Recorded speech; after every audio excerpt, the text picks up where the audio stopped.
À l'entrée de la vallée Noble, à Westalten, Aurore et Jean-François Kunz mènent plusieurs activités de front. Vente directe dans un magasin et un automate, fabrication, pressage et conditionnement du jus de pomme, ou encore embouteillage de vin. Ils ont fêté les 25 ans de leur entreprise cette année et rayonnent dans toute l'Alsace et une partie de la Moselle. Depuis 2020, ils proposent un nouveau service à leurs clients viticulteurs, le conditionnement en bag-in-box ou bib, appelé communément cubi. En Alsace, c'est quelque chose de nouveau. Dans d'autres régions, ça existe depuis des années. Après, comme dans tout, il y a du pour et du contre. Nous, on a eu la demande de nos clients. Et donc, on s'est équipé parce que un prestataire, il se doit de pouvoir répondre à la demande du client. On a environ 7-8 clients, dont un gros qui nous demande de leur faire des bag-in-box. Ouais. Alors, soit on se déplace. Si c'est des plus grands volumes, on va directement chez le client, comme on fait pour la mise en bouteille. On installe le chantier. Et ensuite, on a 3-4 clients qui viennent ponctuellement ici chez nous sur site. Le remplissage, limité par la vitesse de filtration, est d'environ 1700 litres à l'heure. La machine peut conditionner en différents formats de 3, 5, 10 ou 20 litres. On pourrait même remplir des gros cubis de 1000 litres en mettant un tuyau sur la sortie. Le vin, il est préparé en amont d'une certaine manière. Et la filtration finale, il faut qu'elle soit stérile pour éviter que le vin refermente.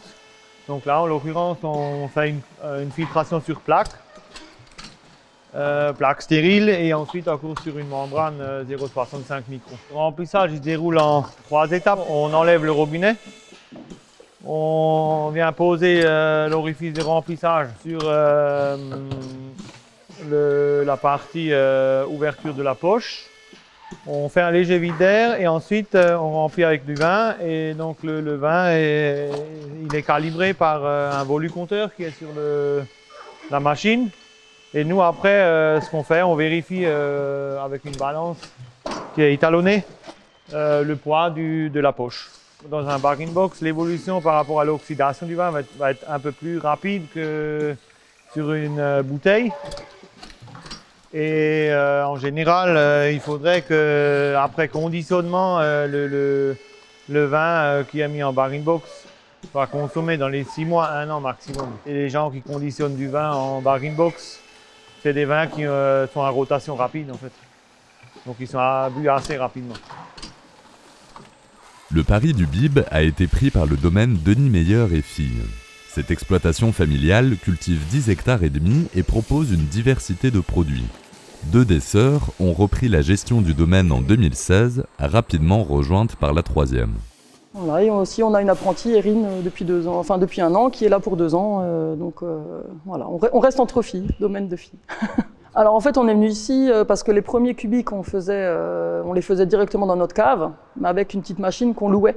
Je pense que ce qu'on fait ici en 3 heures, à la maison, on le faisait en un jour entier. Et donc on s'est lancé dans la production de bib depuis 2-3 ans là. Donc on a une demande en premier pour tout ce qui était producteur d'escargots en fait. Pour le producteur d'escargots, ouvrir une bouteille après l'autre, c'est du temps perdu.